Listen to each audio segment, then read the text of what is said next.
So also in Naso we find the Birchat Kehuna, Birchat Kohanim, right? It's the bracha there that you guys are familiar with in Eretz Yisrael more than we are here, right? You guys do it every Mm-hmm. day. Yes. Most places in Eretz Yisrael, there are some communities, if I remember, that for some reason don't have the minhag to do it every day. But most places in Eretz Yisrael do have this minhag. It's actually people I think are misinformed, by the way, in terms of that you absolutely can do it in Israel and not in America for some reason. I think it really does have to do with custom. My understanding is that Rav Soloveitchik, maybe in the 1950s or so, was trying to get that started in America that they should do it. In other words, I think there wasn't necessarily a reason not to do it on a regular basis. So, but he was not able to get that going. And so in America, do you know when we do Birchat Kohanim? Yeah, you do just in the Rosh Hashanah in Yom Rosh Hashanah, right? All Yom Tovim, basically, Kippur. right? Yeah, but here in the US it's a lot more special to I do. was just gonna ask about that. Yeah, Yeah, here you do it every week. You say it's yeah. Musaf, you say it this. So it's It's interesting yeah, because on and the then one hand, you say, oh, it's a kedusha to be able to have the zechut to but do it every single in day. But some way to go up every time and to take off your shoes, it's not so. yeah, look, And I I still don't understand the part of taking off your shoes because your socks like can be smelly inside and they can like. let me ask you a question. Where else do you see in the Torah somebody taking off their shoes? Well, but still, when Moshe sees Right? Yes. sees thing on fire, Right. and when and Yeah. uh, and when you're in a place of kedusha, so a malach comes or something and says take off your shoes. Right. And in halacha, of course, the Beit Hamikdash, right? Yes. When you're going to the Beit Hamikdash, you don't wear shoes. Yeah, funny. Yeah. So why do you think that is? But What is it it's about? not. But here it's not for the same. Is it for the same reason? I don't know. I would think so. I mean, you're talking about the Kohanim, and basically today this is the Kohanim's avodah, right? If Yeah, this is like now it's not for Geulah. That's like the like it's like coming like it is they're like levagashing us, and they're bringing the Geulah or something. right. Right, so it's not for the same reason as it was the Bet Hamikdash. Well, At the again, Bet Hamikdash, that was because it was holy and special. It was the house of Hashem, so they took off their shoes. No. well, again, I mean, simple on the surface. Obviously, it's not the same there because we don't have the kedusha of the Beit Hamikdash, right? We're not makbid on the same things in terms of Tuman Tahara, right? If somebody is Tameh, they can't go to the Beit Hamikdash, and we assume that all of us today are Tameh in that way, right? We don't think that you know, we don't keep that standard. On the other hand, there are in the Beit Knesset many things that do parallel the Beit Hamikdash. And the truth of the matter is, right, the Beit Knesset, the shul, the synagogue, whatever we want to call it, that entire institution was set up after the destruction of the Beit Hamikdash, right? In other words, even though there may have been private houses of worship, etc., as long as there's a Beit Hamikdash, everybody understood that the central place to worship is the Beit Hamikdash.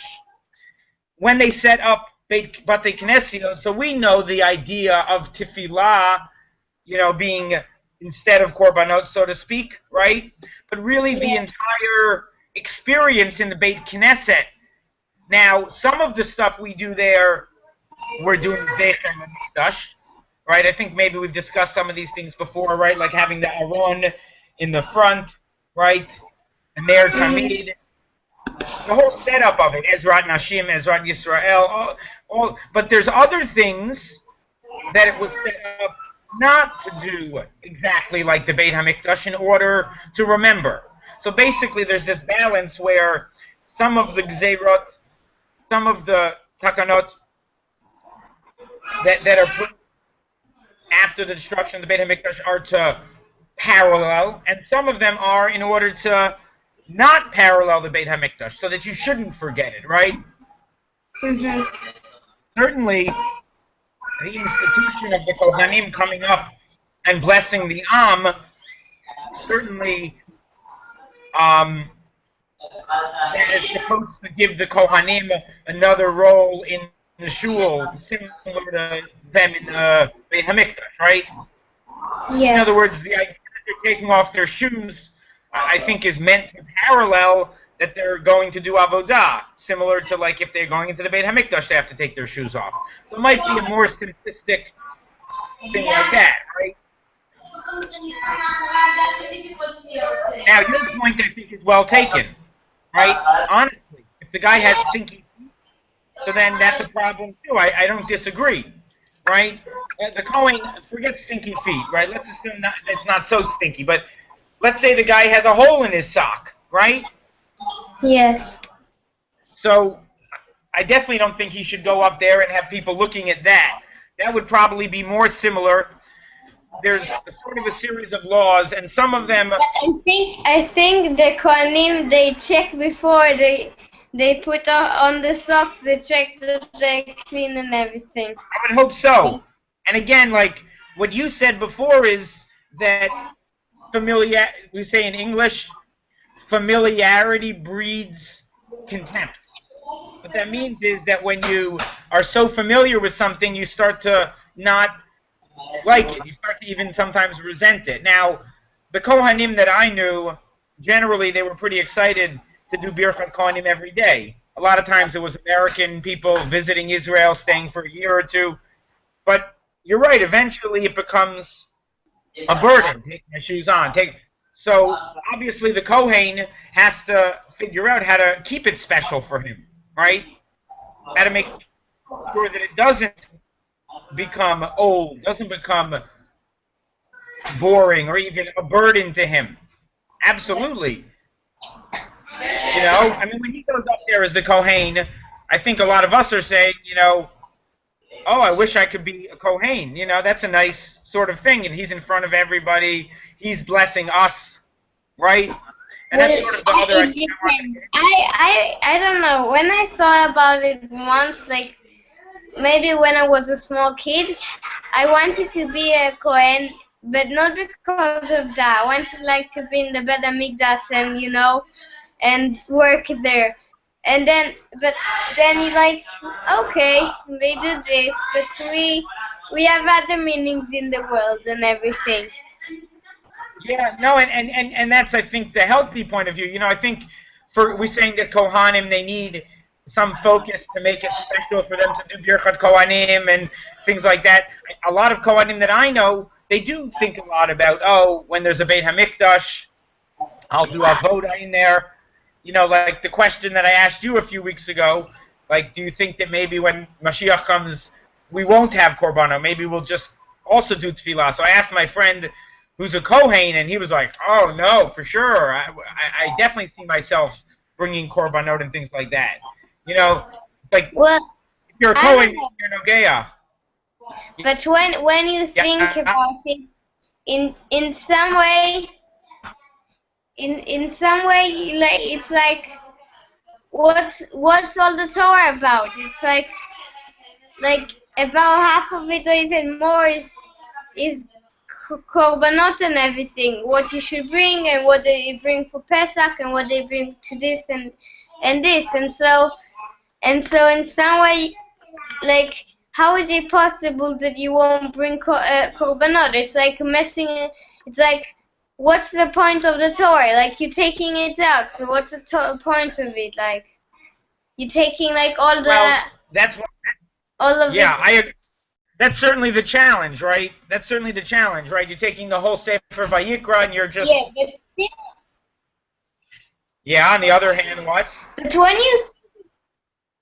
you two things. One is why it says Avram, Yitzchak, and Yaakov made shacharit, mincha, and arvit. So if they made a shacharit, mincha, and arvit, so how come Bnei Israel didn't like daven it like this and everything? Maybe they did do the tefillot. But at the time when you need to bring a korban, they brought it. Tell me what tefillot they did. Did they do the Psukei de Zimra that were mostly written by David HaMelech? Did they do the Shemona Esrei that was written by the Anshe Knesset Hagdola? Right? Which part did Avraham daven? He davened the Shemona Esrei? I promise you, there's plenty of people who probably would think that, but I don't know. I think it and two, I wanted to say, why does this midrash that says that the bechorim of every family, they would go and be like kohanim in the Beit Hamikdash? They would. The bechor was going to be the kohanim. Is that what you're asking? The bechor of every family, it could be a kohen, like it goes and becomes the kohen, like not the kohen, it works in the Beit Hamikdash. Right, originally the bechor was going to be the kohen, and then they lost it. Is that the medrash you're talking about? I'm not sure. I think so. There is an idea that originally the bechor, the firstborn in every family, was going to be the kohanim. The Kohanim were going to be chosen from Bechorot. And they lost the privilege that was given to... Oh, I thought it was like the opposite. When the third Beit HaMikdash, so they're going to be Kohanim and the Bechor of every family are going to be... Oh, that I never heard, but who knows, the amount of teachings about what's going to happen... Yeah. But then when you think about it that way, so like why aren't the Bechorim like why now? Why don't they do the same as the Kohanim on Shabbat and on like? Well, again, you're taking a certain medrash that I don't even know. I'm not sure if it's accurate. I think the one I'm familiar with is that they originally were going to be. Maybe I'm muddling up. I'm not sure. Huh? Maybe I'm muddling up. But let's get back to the point that we were talking about in terms of what's now and what's going to be. I mean, yes, we talk about the Beit HaMikdash being rebuilt, and yes, we dream for that in that time, and we daven for it every day. It's Ikarei Emunah, right? The Yud Gimel Ikarei Emunah of the Rambam. It's in there, which is interesting. We can discuss that at a different time, what's in there and what's not, and how something like that, which is not really written in the Torah Mifarash, could be Ikarei Emunah. Certainly an interesting discussion. But the fact of the matter is, we have no idea practically what that means. And the fact of the matter is, for 2,000 years, we haven't brought korbanot. Does that mean that we can't bring them in the future? Of course it doesn't mean that. But for me, I'm just wondering if perhaps we've evolved as a people to the point that that wouldn't be the best way to serve Hashem in the third Beit HaMikdash, right? Mm-hmm. In other words, if we look at Mashiach as a more spiritual and a less physical time, if we look at it at a time where we're much more connected to our neshamot and our guf, right? Yes. Even if we just look at it that way, right? Even if we just say, we just know it's going to be a more spiritual time, more in touch with spirituality. So then, again, animal korbanot are sort of the most base physical thing you can do. Slaughter an animal with the blood and burning its body and meat eating, all of that. It's the most physical we are, right? I don't know. I don't know if that would fit in. You know what I'm saying? Yes. But the truth of the matter is, really, the Rambam says that Yemot HaMashiach, what's the only thing that's going to change? Gemara, the Rambam. Yes. Kibud Malchiot, right? Yes. In other words, not miracles, not... So, there's going to be a building, whatever it is, and all of that, but according to him, it's not going to be a world of spiritual life, you know, where your bodies are just sort of... He doesn't speak about it in that terms necessarily. It's more of a practical thing, that Israel is going to choose our own destiny and not have to... But there will be a realization, seemingly as well, of, because there's no more Shibud Malchiot, of our place in the world, of the place of the Torah and Hashem in the world. Again, all of those things are not necessarily in the, you know, spiritual, supernatural realm. So, who knows? Yeah. I think in terms of Birchat Kohanim as well, a thing that bothers a lot of people about Kohanim in general, and really, you know, we can sort of get into the depth of this in a few weeks at Korach, but why a Kohen is any different than you or me, right? Why somebody... That's... Well, I can find you a lot of, like, reasons to that. Well, I would say... But but when you look at Korach, it doesn't understand good Judaism. It doesn't understand the point, because you choose a Kohen, okay, and so let's say you say he's close to Hashem now, he's special and everything, right? But then every person, I want to be close to Hashem. But you can be close to Hashem and you have another purpose in the world, but in another way. So he's close to Hashem, he has this purpose in the world, in this way, of being a Kohen and being close to Hashem this way. But you can learn Torah, you do all the mitzvot, give the Kohen all the stuff that the Kohen can't give himself. I mean, I think you have a very healthy point of view in terms of each person understanding their tafkid and not worrying that, you know, his tafkid... It's not like I understand my tafkid good, so not yet, but we have to I talk too much and I don't do, huh? It can be a lifelong journey, you know.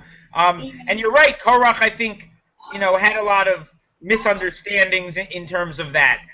However, me, for myself, understanding that, you know, and not resenting a Kohen, and personally I'm with you, I don't really resent that, you know. But still, when we look at the Torah, and when we look at the Torah presenting a value here, we're just asking sort of a question, which is, how is being born from that particular family make you more matim for this avodah than me, right? I think it's the same way, by the way, that a lot of, like... That's a question you can never answer except if you ask Hashem. But in some way, maybe you're better than him in something else. Like you're better than another person in being a rabbi. Yeah, I agree. You know, and I think the point I made to you on Tuesday, right, the Rav Zusha point? Yes. That we just have to be our best and use our yecholot. Hashem makes each of us with different capabilities. You're right. So I think that answer can be given. On the other hand, fundamentally, and you know, in a few weeks, I think we'll get into the depth of it a little, maybe when we discuss Korach.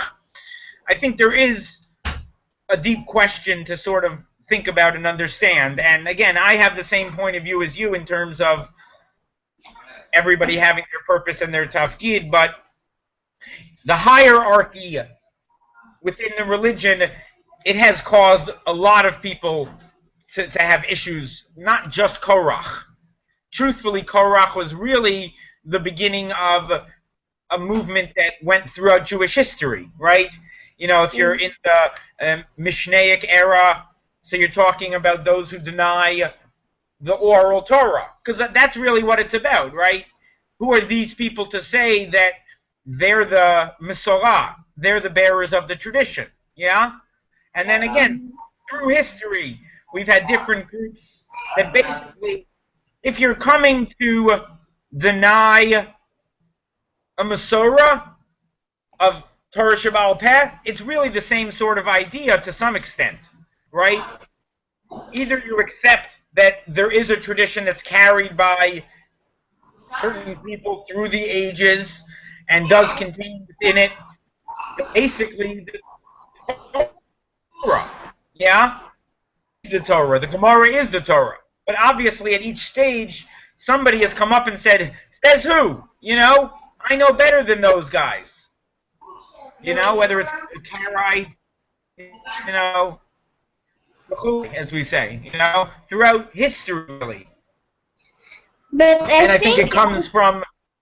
But I think in some way when you say Sazu, I know like better than those guys. Well, in some way maybe you do, but not in this thing.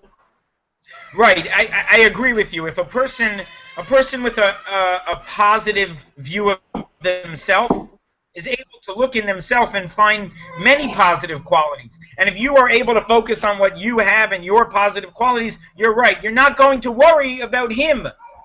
Absolutely. You're going to say, he's got his and I've got mine, and I'm going to do with what I've got. Anything else is basically an exercise in futility, right? If I'm going to try to be a doctor, well, you know what, Ori? I just don't have a scientific mind in that way, right? So I'm going to go to college with the idea that no matter what, I'm going to medical school. And even if I get good grades in college and I try to go to medical, it's not going to happen. I know myself. It never could have happened. So I could have decided all I wanted, I'm going to be a doctor. I don't have that mind. My mind doesn't work that way with science. A history teacher, maybe. I could have done that. A lawyer, definitely I could have done that. You know, I like to argue and I remember our argues in class. You could be a lawyer or a doctor, probably, so, you know. I don't want to be a doctor. No? No. A lot of times when the father's I don't like blood that much. Oh, you don't like blood? You know, I didn't like blood either, and I don't. But when I first started working with the Chevra Kadisha, I was surprised because there is, you know, sort of blood sometimes to deal with when you're preparing a body for burial. But for some reason, it didn't bother me once I was like sort of in the job. You know, it's like if you have a task at hand. So who knows? But lawyer, you think? Rabbi? We'll see. You have a, I have time. I have time. You have time, and you also have a knowledge of yourself and your capability, and that's all we have to find. We have to find what's my place in the world. What does Hashem want me to do? You know, He gave me all those capability. Good. All right. Have an amazing Shabbat. Okay. And up in like just in a minute, if you want to check it out or send it to anybody. Okay. Yes. Shabbat shalom. Shabbat. Okay,